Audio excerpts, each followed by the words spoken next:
Hey, it's D, and here is my True Blood review for this week for episode 3 of season 5. Whatever I am, you made me. And I'm going to start off with the newest made thing, Tara being a vampire.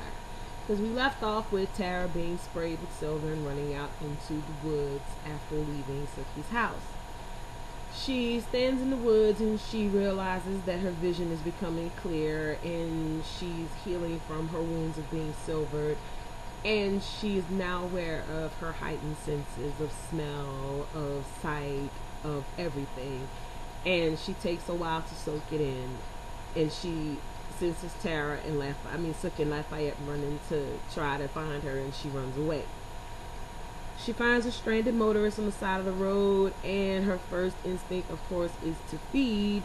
But then in the process of attacking the girl, she has a change of heart, and she apologizes and runs away. Sam finds her in the woods while he's putting out the trash at Merlotte's, hears some rustling in the trees, and looks, and there's a scared, hungry Tara, and asks him for help. He takes her into Merlotte's, he feeds her some True Blood, tries to find out what happens to her. She won't say anything. He offers to call Lafayette or call Sook. She tells him don't fucking call them. She tries to get ready to tell him what happens, and she faints. He now stands there confused and finds the only light-tight place to put her, which is in Merlotte's deep freezer. Sam, what were you thinking? Sookie goes and she goes and looks. She goes to Pam and she's like, Pam, I need you to summon Tara. We need to find her. She's out there and she's cold and she's scared and she's hungry and she needs someone to sit down and make sense of all this. Pam says, fuck you, I did my job, bitch. I don't owe you shit. You have yet to do anything for me. Because all Pam wants is Eric back, and she thinks Sookie knows where Eric is and she won't hear any different. Because anytime that Eric has come up missing, Eric has come up missing because of something dealing with old precious fairy blood Sookie.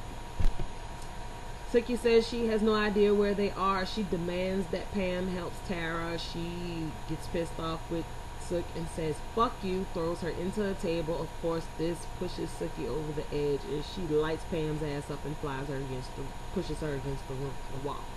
Walks the fuck out. Now we know not to piss off Sookie. That's how we get the light to come out. And Sookie and Lafayette are still looking for Tara. They go into Merlotte's. They ask Arlene, has she seen him? But this is, of course, after Arlene and Terry have gotten into their little argument. I'll talk about that part later. And they get no answers out of her. Sookie goes into Sam's office and asks Sam, has he seen Tara? He says no. Of course, Sookie realizes he may not be telling the truth, so she decides to read his mind, and he tries to think of everything about Sookie and still winds up thinking about walk-in freezer, and Sookie finds out that Tara's in the walk-in. She now goes and tells Lafayette that his cousin is in the walk-in freezer, and basically they have to keep an eye on the door till nightfall. Sam stuck a sign on the door off the bottom of a beer case and says the freezer's broken, don't go in it. So now Lafayette and Sookie are supposed to go along with a normal day at Merlotte's, all while keeping an eye on the freezer for nightfall when Tara decides to wake up, not knowing what the hee-haw. Finally, we get to the point to where Tara wakes up. Lafayette's waiting for her with the bottle of True Blood, and she looks at him. She doesn't say anything. He tells her she needs to eat something, goes to give her a compassionate touch to the arm. She grabs him, tells him don't fucking touch her, and she throws him to the floor, breaks out of the freezer in this big commotion, and Alcide and Sookie and Arlene is now standing there, and Sam is out there, and she makes a big scene and says, do you think he won't think you're so cute once he finds out what you did? And everyone tells Tara, slow down, we want to talk to you. She's like, don't fucking touch me. I can't help but to want to rip all y'all fucking throats out right now. Leave me the fuck alone. All y'all stay the fuck away from me. I promise. It's not a promise. It's not a threat. It's a promise. I'ma kill y'all. Leave me the fuck alone. Tara runs out the back door. Tara decides, as while walking aimlessly through Bonton, she sees the tanning salon and decides this is where it's all gonna end. They should have let me die any goddamn way. Fuck it. She breaks into the tanning salon, goes and puts herself in a tanning bed and turns it on high. and decides she wants to curl up and fry like the sign says outside the window. Pam senses it, gets pissed off, and says, "You stupid bitch." Now the question is this Pam gonna go and save Tara? I'm hoping she has a heart, because after all, somebody did save her life, right? Right. Now let's get to this shit with the Authority and Roman and Bill and Eric and damn Salome. We find out a little more about who Salome is and the story of Salome. If y'all are all familiar with history and the story of Salome and the Dance of the Seven Veils, then you know who Salome is. I won't go into too much background on that, but just to the fact of, you know, you can see it actually being true that she was just a young girl confused when they made it. She was an easy picking to be a villain in the Bible. Go figure. That's all I got to say about that. The Authority is still debating the true deaths with Bill and Eric, and they have decided, well, Roman has decided to take all of their options into consideration, but he ultimately decides to let them go and find Russell Edgington, as they say he is not alive, and Bill vows to, basically in 50 Cent mode, get Russell a die trying. Roman consults with Salome and tells her to find out everything that he needs to know about them, because they didn't flinch in negotiations. So now let's, you know, put the never fail power of whip appeal on these niggas and see if pussy make them break. Pretty much that's what he said. Salome goes and she takes Bill down into the basement of the Authority headquarters to basically ask him, do you know who I am? Do you know this and this? Well, I know who you are, and I've been watching you. And basically she got inside of his nerves by realizing that Bill does have compassion, and that she basically drilled him to find out if he was Sanguinista or not, and blah blah yada yada. You know, we're finding out more about the Sanguinista, that basically the Sanguinista are the people who are against mainstreaming of any race whatsoever, that they are the reasons why the civil rights movement took place, why JFK and Martin Luther King were assassinated. Yeah, they're going in that way. She basically manages to seduce Bill by saying, I can do whatever, blah blah blah. That was the best sex scene I ever saw in my life. I've never seen foreplay to sex in 10 seconds that look, yeah. Vampires do some shit. Anyway, let's go forward. Now, after she done went upstairs and showered, she summons Eric to her quarters. She convinces Eric there are no bugs in the room, no taps, no wires, no nothing. We safe. To prove this even more so, she naked as all get out and decides to let it be known that she knows that Eric and Nora were both made by Godra. She tried to cater to Eric's heart, and as we know, anyone who tries to get to Eric's softer side loses. Somehow, some way, she tells Eric in so few words, I know what I want, and I'm gonna get what I want. Right now, it's what you want. So what does Eric do in true Eric Northman form? Of course, he bangs Salome too. Fast forward to Eric and Bill in the elevator, and they both say they've had an encounter with Salome. Bill decides to tell Eric in so few words instead of, yeah, nigga, I hit that. You know what they say, gentlemen don't discuss sloppy seconds. Bros before hoes? Hey, that applies everywhere. But then we go back to Salome's quarters, and she's still laying naked on the bed from her and Eric. She ain't even got up and washed her gooch or nothing. Turns around and Roman decides to go and see her to find out what she knows. And Roman says to her, basically, yeah, we got Nora to snitch. She was Sanguinista. We gonna kill her ass anyway. But since you sponsored her, I'm gonna let you know that, yeah, your girl been snitched, and if you knew something, you need to say it now. But somehow her and Roman are in cahoots, and she boning Roman too. Hoes, man, see? Now we find out why Steve Newland is a vampire. He was recruited by the Vampire Authority to be a vessel for mainstreaming, and he was turned by Roman. Why Steve, of all people? I don't know, but I have a feeling this is going to turn out bad. You are now asking a pastor of a church who was against vampires to now embrace the fact that vampires and humans should coexist because he's been turned. This ain't gonna turn out too well. I can see that already. Eric and Bill, before they went to Salome, have been fitted with ice stakes around their heart. And when they're asked how they are operated, they're probably told by the little geek girl vampire who installed them, there's an app for that. So if they basically fuck up anything, they can be staked through the heart in the blink of an eye. And she said, you two are too cute to be doing. I agree. Mr. and Mrs. Pelt come looking for Debbie, and they meet up with Andy at the police station, who is now pissed that Holly's sons have placed his butt-ass naked picture on Facebook for everybody in the world to see. They come looking because, of course, they found Debbie's car not too far from Sookie's house. Debbie's parents go to question Alcide because, of course, they knew that they were together and, supposed to be getting married and having kids and all this other good whoop-de-whoop stuff. And Alcide tells her parents, I haven't seen her, she's back on the V, I adjourned her, basically telling her to get the fuck away from me was the best thing I could do. That Andy goes and he talks to Sookie because Jason made it a point to mention that Debbie and Sookie didn't get along. Sookie tells him, I haven't seen her, she ain't been to my house, it's a coincidence that you found her car, yada yada yada, basically lying out her ass. Lafayette gets all bent out of shape because now that the authorities have come looking, of course it won't take long for them to find out anything. He's more afraid of Tara running away and snitching than he is of actually being questioned about anything.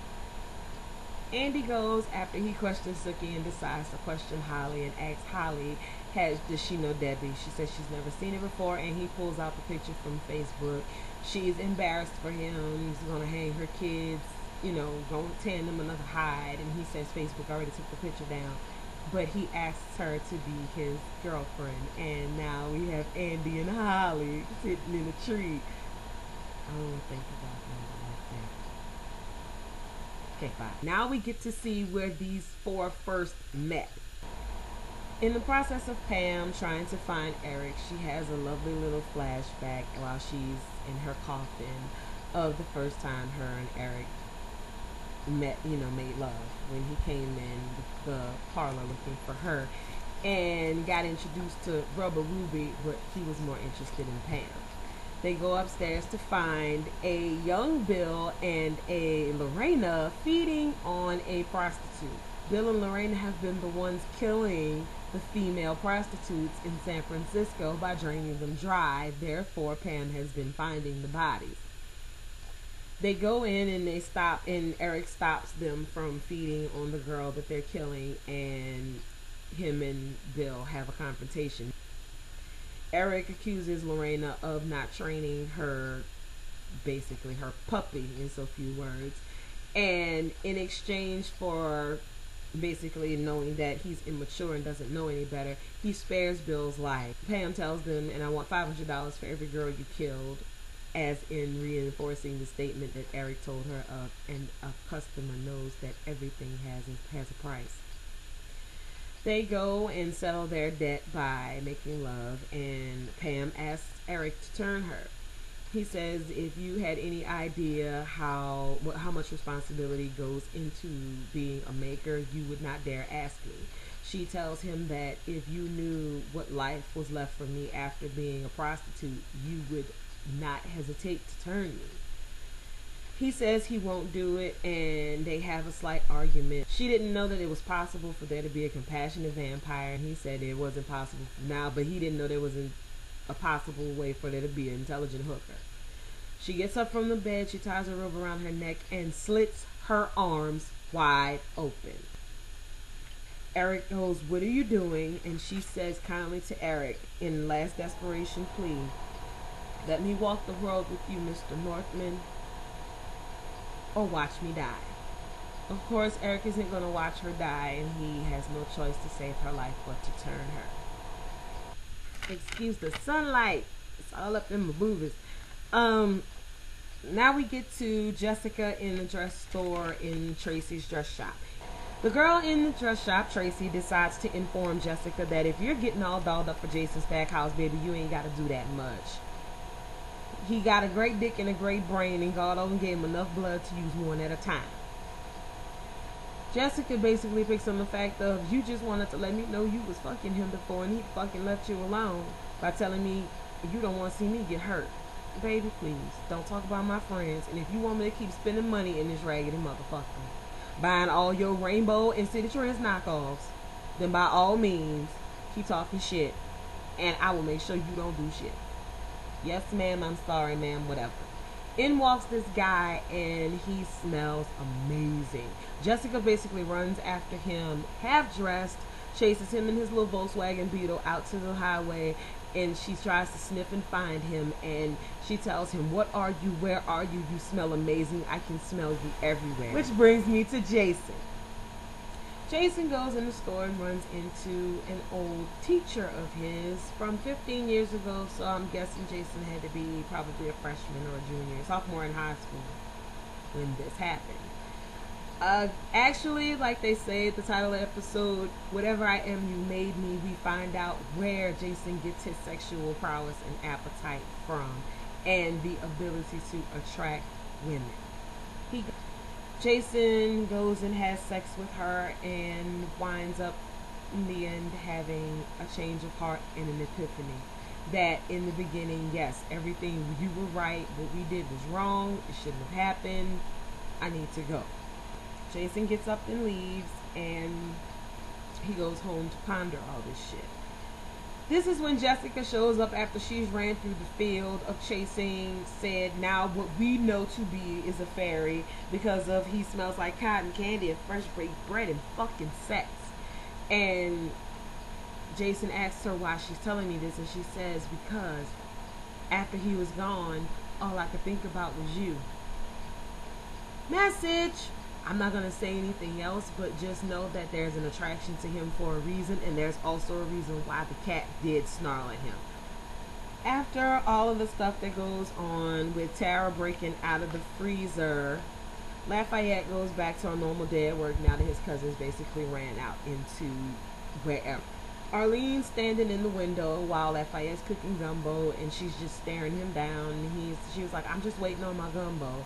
And she basically starts to shame him, and he's like, bitch, I hear you, I'm standing right here, now get the fuck out my kitchen. I'll call you when this fucking gumbo ready, bitch, leave. She tells him, shame on you, and without a blink of a thought, he picks up the gallon of bleach and dumps the whole thing in the pot of gumbo. Looks up in the mirror over the stove, and we see Brujo.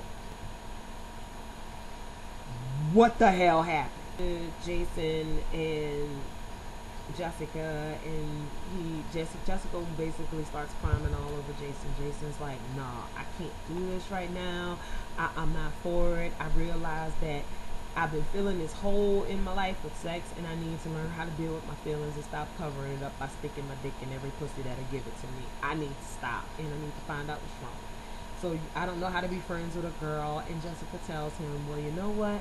You're going to learn because you're my friend, and I'm going to be here for you.